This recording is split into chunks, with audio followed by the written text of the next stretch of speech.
Adesso noi stiamo dando Quanti anni ha? tutto un quadro di fisioterapia, A gennaio. carbonato di calcio, vitamina D3. Che giorno di gennaio? 15, il 4 gennaio. Il 4 gennaio. Non ricordo mai. Ah, ho capito. È del 15. Con il rischio di fare Suo papà? Nella classe. Come si chiama? Comunque ha visto la sutura. Davide. A gennaio ha compiuto 104 anni. Quando la signora Elena Lazzarini nacque era da poco scoppiata la prima guerra mondiale, parliamo del 1915.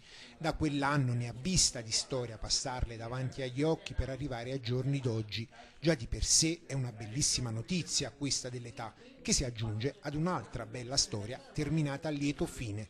Sottoposta ad un intervento chirurgico per una frattura al femore rimediata nella sua casa di Barbariga di Vigonza da parte dell'equipe di ortopedia e traumatologia dell'ospedale Sant'Antonio di Padova, diretta dal dottor Enrico Sartorello, dopo qualche giorno di ricovero è ritornata a casa accolta da amici e parenti.